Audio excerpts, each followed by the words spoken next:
Welcome to A Girl's Guide To, the podcast designed to help generations of women enhance their minds, love their bodies, and heal their souls. I'm your host, Michaela, a girl navigating life and helping you do the same. I am so happy and grateful that you are here. Let's dive in. Hi friends, and welcome back to another episode of A Girl's Guide To. Happy Monday. I hope that you had a fabulous weekend. Today, we are chatting about the body, the mind, the gym, the food, all of those goodies because y'all ate up the last episode that I did on falling in love with going to the gym. It was one of the first episodes that I put out, and I'm so happy to see the response to it because the gym has become my favorite place. It is so therapeutic. It is truly a place I look forward to going to every single day. Or even if I'm not going to the gym, just moving my body by going for a walk outside. It is a staple in my everyday. I love it. I wake up excited about it. Not every day, of course. I will say that because there are definitely times where I'm like, oh, I'm dragging ass. And I'm like, girl, I do not want to do this today. And sometimes I listen to my body and I don't. But then other times I'm like, nah, bitch, you're just making excuses. Like, let's fucking go. You're going to feel better afterwards. But life did not always look like that. My mindset was not like this about 6-7 years ago. I always grew up as the thicker girl, the bigger girl in all of my friend groups and just in school. You know, I went through many conversations with my pediatrician as a child about being overweight and needing to move my body more and focus on what I was eating.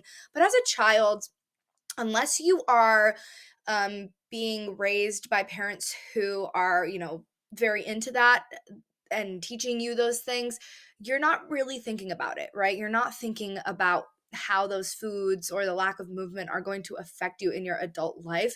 And you don't really give a fuck, right? You're like a kid. But when I got to high school, obviously, high school is a whole different realm, right? You're going through puberty and you are starting to compare yourself to others and just life changes. So when I first started working out, eating better, taking care of myself, essentially, it was very much so from a place of hate for my body. It was very much so from a place of disgust and feeling like I needed to be thin in order to be pretty, or I needed to not starve myself, but restrict myself and go on all of these crazy diets in order to be healthy.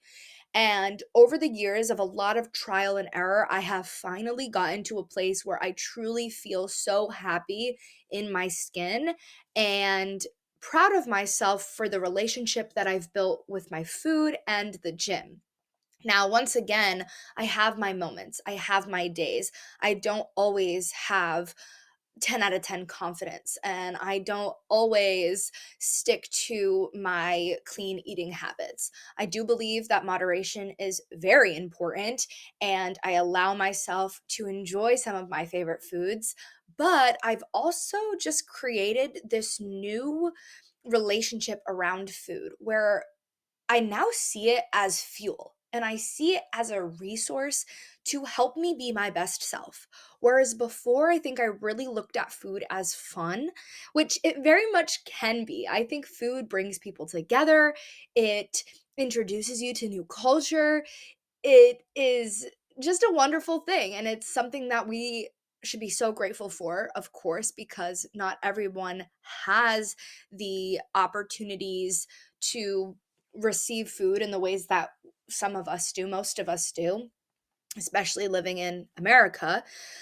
But yeah, I think recently I've just looked at it as like, why would I want to eat like trash all the fucking time and eat fast food and, have that be my first option when I know I'm not going to feel good after I eat that?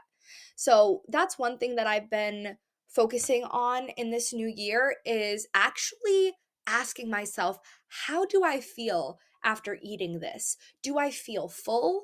Do I feel satiated? Do I feel bloated? Do I feel energized? Do I feel tired, right? And really just trying to figure out what foods are friends and what foods are not. I just chuckled because I just thought of fish are friends, not food. Wait, isn't that? Yeah, okay. I thought for a minute I got it backwards. But yeah, I think that we definitely have our own downfalls with food in America because of how accessible fast food is, and even just like things in our local grocery stores. You see so much information online that like these things that we've been eating that we thought were good aren't, and you can get down this whole rabbit hole of discovering that apparently all the foods you eat are bad or not good or unhealthy. I don't believe in that. I don't believe that there are good foods and bad foods. I believe that there are foods that are meant for nourishment and that there are foods that are meant for fun. And finding a balance between those and working with your food in order to feel your best, whether that be physically or mentally, because sometimes we need the mental, right? Sometimes we need that ice cream and we just need to feel that comfort. Sometimes we need the physical and we need the avocado toast and the eggs, for some fuel in the morning or a protein shake or something, right? So I think that healing your relationship with food is a beautiful journey. It's a long journey if it's something that you've been struggling with, but don't overcomplicate it. I actually probably by the time you're seeing this have shared a reel on my Instagram page about what I eat in a day, and I'm planning to uh, type a little bit more in the caption for you to read. But essentially, my day to day eating habits look very different every day. Breakfast is my favorite meal, so that is pretty much the same every day. But like my lunches, my dinners, those look different. I snack. I like different snacks, but I try to choose healthier options. And then on the weekends, I allow myself to kind of go off the rails a little bit, not too crazy because once again, there's a little dust bunny. Once again, I know that I want to feel good at the end of the day. I know I've been in places before where I just feel so disgusting after eating like shit. And I don't want to feel that way. And you can eat your favorite foods in moderation and feel good after eating them. Um, I feel like there was somewhere that I was going with that, but I kind of forgot. But essentially, the first half of this topic is just all about, healing that relationship with your food and realizing that food is fuel, and it is a resource that we are so grateful to have access to nourish our bodies. And once again, don't get lost in all of the health gurus and the nutritionists and the fitness people. I'm not saying that they are not correct, but if you get too consumed by that, you will be so fucking confused and feel like you just can't eat anything because everybody's going to have a different opinion. Everybody's going to tell you differently. And what I have found over the years of this trial and error, doing all of these stupid fucking diets and restricting myself, and I have found that what works best for me is not going to be what works best for you. We're going to have different goals. We're going to have different taste buds and different interests. So, essentially, if you are in a chapter of your life where you're working to change your relationship with food and to better your eating habits, start small. And instead of thinking about what you can remove from your current eating habits, think about what you can add. Maybe you're someone who doesn't really eat a ton of fruits and veggies. Okay, maybe we can just like add a little bit here and there. Maybe I think substituting too is really great. So finding healthier alternatives to your favorite non-healthy things is great. I'm trying to think of a topic off. Okay, so like ice cream, right? Ice cream is fucking tasty and delicious and so good. And sometimes you just need to go to your local ice cream shop in the summer, which is it's coming up very soon, and you just need to go crazy on your favorite ice cream flavor, okay? But essentially, like that's not great to be doing every single day, especially if you do have specific goals for your health, to better it, then you definitely don't want to be eating a pint of ice cream every single night. But as a healthier alternative, there are brands like the brand Halo, for example, which is like a healthier ice cream alternative. It just has some healthier ingredients, less calories, and it's still really fucking tasty. And maybe okay, I'm not going to take out ice cream completely. I'm going to replace it with a healthier alternative, and I'm just going to portion it a little bit smaller, right? So just little things like that you can start to do in order to better your eating habits, and just find healthier alternatives that are tasty and that you love. They're out there, I promise. Like, I have one of my favorite snacks are these little yogurt flips, and it's yogurt, but it has like a little bit of candy, but it's not terrible for me. And I don't really eat a lot of dairy other than that. So I'm getting in my dairy and my calcium by eating the yogurt, but I'm making it enjoyable for myself because it has that little bit of candy. So, like, I like it. And just, yeah, finding what works best for you and not getting so consumed by the fitness influencers and the health influencers and whatnot. And not that's not to say don't reach out for help or don't look for help in social media or with your doctor. I think getting some outside perspectives can be helpful, like obviously listening to this podcast, for example. But I have done it all. I've done the keto, I've done the calorie tracking, I've done the macros, I've done just restricting myself to saying, well, you can't eat cookies because cookies are bad. No, cookies are good. Cookies are good for my mental health because I fucking love cookies. And sometimes I want to eat a damn cookie. But I can also recognize that eating cookies every day is not going to be great for the health goals that I have. So therefore, I'm just going to limit myself, but not completely restrict myself. Okay? Okay.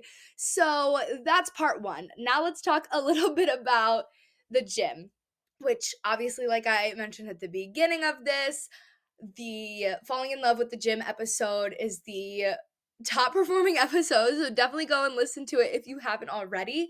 But when it comes to the gym, or let's scratch gym. Let's just say moving your body, okay? Because once again, just as it is with food, when it comes to exercise, you need to find something that you truly enjoy, or else you will not do it, right? Plain and simple. It's like, I don't know, like, I was gonna say going to a job that you hate, right? Like, which unfortunately a lot of people probably do that. They get up and they have to go to the job they dislike, but that's because you have to do it, right?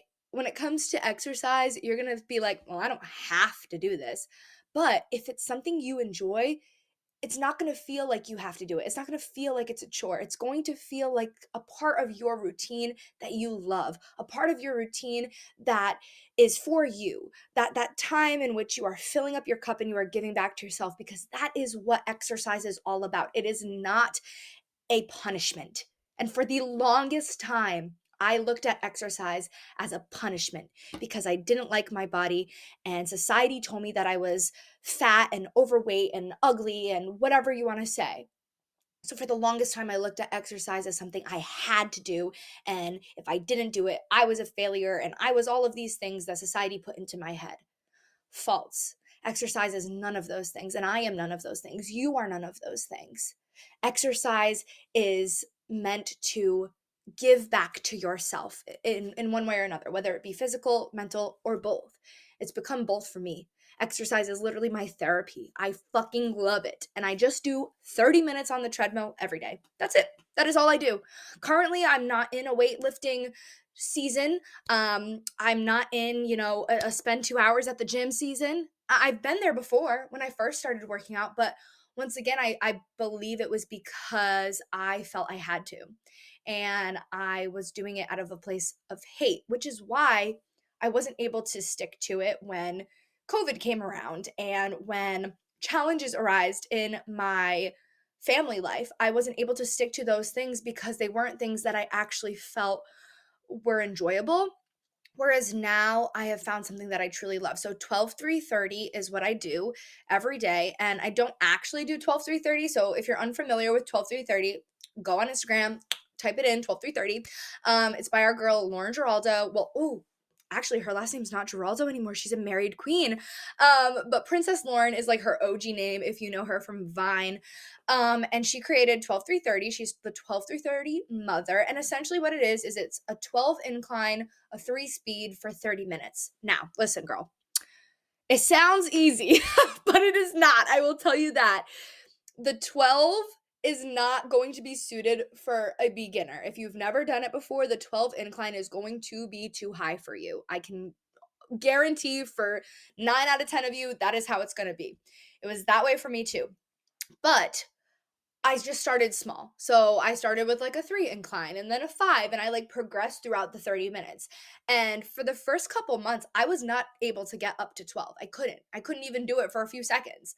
Now, bitch, ooh, girl, I'm like so proud of myself. Yesterday, I did like 10 minutes on the 12 incline, and my warm up incline has gone from a 3 to an 8. Okay? Okay. And that is my victory right there. That's my non-scale victory. And that's another thing that I want to address when it comes to getting into a fitness journey or just, working on becoming healthier, whether it's losing weight, gaining weight. Don't fucking buy a scale. And if you have one, please throw it away. Get rid of it. I hate the scale. I think that it is the most toxic fucking thing that you can possibly own while on a fitness journey. Unless you are someone who is like, a competitive weightlifter or, in that area. But I highly doubt that anybody listening is in that stage. Unless for some reason you genuinely need to know how much you weigh, you don't need to fucking know. I promise you, you can go your entire life without knowing how much you weigh. Like, even when you go to the doctors, just be like, nah, I don't want to know. Don't tell me. Because you can get so mind fucked over that number because of what society has painted a picture of about the scale and the number. But 130 on one person can look totally different on another. 200 can look totally different. The number does not define your level of health. Okay? The number does not define you. These freaking dust bunnies. I just hate it. I could go on a whole fucking rant about it, and I, at one point in my life, was so consumed by the scale and the number. I was weighing myself like 3 fucking times a day. Hello, is the number gonna change within a day? No. And that's why it's so toxic. So, especially if you are just starting out on a fitness journey or a health journey, whatever you wanna call it, please, please do yourself the favor right now. Do not get on that scale. If you want, the one thing that I could say is, like, if you do want to track a little bit just to see some extra progress, maybe do it at the beginning of the month and at the end of the month, or at the beginning of the year and the end of the year. But focus on the non-scale victories. Focus on the progression you're making on your 12-3-30. Like this week, I'm like, holy fuck, I could not do a 12 incline for 10 minutes last year, even just a few months ago. I could not do that. Now look at me, bitch. I'm like fucking, I'm getting it. And I'm so proud of myself. And other non-scale victories that I really encourage you to focus on is how you feel. The feeling is so much more important than the look or the number. How do you feel after a month of showing up to the gym? Because I can guarantee you, your physical's not going to look that different after 1 month. But the mental and the inner, that is going to feel different. You're going to have more energy. You're going to have a little boost of confidence. You might even just like start enjoying it, right? And like start to feel like, okay, I actually want to do this every day, right? Because like I said, I didn't always start that way, but over trial and error of finding what I like, it has become a genuine, enjoyable activity. Okay? And it's something that I wake up and I'm like, yep, going to the gym. My dad's like upstairs. He's usually the only one awake when I'm heading out. He's like, going to the gym. I'm like, yep, put my headphones on. See you later, dad. Love you. So yeah, I just think that we've got it all wrong, okay? And I blame society and past generations for the way that they have painted exercise and food. Um, and it's not your fault. It's just, once again, one of those things that you have to spend time unlearning and learn um, new thoughts, new beliefs, I guess you could say, around what exercise means to you, around what food means to you. And it's going to look different for each and every one of us, but that's the beauty of it. Focus on what works best for you. And some tangible things, I guess, that you can do when it comes to exercise. I have my Hot Girl Walk playlist. That's literally what it's called. I actually should put it on my link tree so you guys can listen if you'd like. But it's all very like upbeat, very fun music that I love. Like I've got Usher and Pitbull and Nicki Minaj. I've got Beyonce on there. I've just got like all the fun, upbeat things. I've got Ooh, Move Your Body, Girl. Na, na, na, na, na. You would think after listening to it every single day that I would know the words, but like things that just make me feel like a sexy bad bitch. So that is one thing that I encourage you to do is put together a good playlist. If you're going to be lifting weights or going for a walk, like whatever exercise you're doing, maybe you're going to go to a dance class, which they'll have music, or maybe you don't want music because you're going to get a workout buddy, which is another tangible thing that you can do. Ask some friends if you need that extra accountability to get into it. That's fine. Like, you don't have to do this alone. I personally prefer to work out alone because I am like, hello, I am, what is that? What is that called? Tunnel vision. Tunnel vision is on, and like, it is just me and my treadmill, okay? But maybe that's not what's best for you. So get yourself a little buddy, and maybe talking about your week or your day will help you get through the exercise. I'm trying to think of some other things that I do. I guess like just setting yourself up for success. If you're not a morning person and you know that about yourself, then set yourself up for success the night before. Lay out your workout clothes, your gym bag, your sneakers, whatever it is that you're going to need for your exercise in the morning, and get it done. I say morning because that's what I do, but once again, find what works best for you. I know some people prefer to work out in the evenings, or maybe have to work out in the evenings because of their schedule. I do encourage you to do it in the morning because it is really wonderful to just like get it done and out of the way, and it's a great way to start your day. And don't tell me that you don't have time, okay? Because as much as I know that your schedule might be a little bit more packed in the morning, if you work a 9 to 5, maybe you got kids or whatever, you can do it. Like, you can do it. Don't make excuses, even if it's 15 minutes of you just doing, some jump roping outside, or some sit-ups in your living room while your baby's in their little playpen, or like people who, if you really want something, you're going to make it happen for yourself. You're going to work it into your lifestyle. You're not going to make excuses. But in the same sentence, if a morning workout is not your friend, then that's cool. Do it in the evening, but have some trial and error, um, go into this new chapter of taking care of yourself with the idea that, oh, my light just died. Please hold. We're back. As I was saying, go into this new chapter with the idea that you're not going to be perfect at the very beginning, and even throughout. Like, exercise is not meant to be pretty. And as much as I love to share my little gym selfies and my posed photos, I am like a sweaty tomato looking mess on the treadmill. Okay, it's not aesthetic, but it's what I love. And I just go into it knowing that some days I'm going to do better than others, and that's okay. Like, showing up as your best self each day is going to look a little bit different, and just be proud of yourself that you did. And some days maybe you need to listen to your body and just have a rest day. Some days you need to listen to your body and eat that pint of ice cream. Okay. Moral of the story here is take care of yourself. Okay. I really think that there is somewhat of a toxicity around body positivity, and I'm I always get a little bit hesitant to share my full opinion on this because I don't want to ever offend anyone. I think that everyone is beautiful, and I think that everyone deserves the equal opportunities, no matter what you look like or what you weigh. I think that clothing should be readily available for people of all sizes and shapes.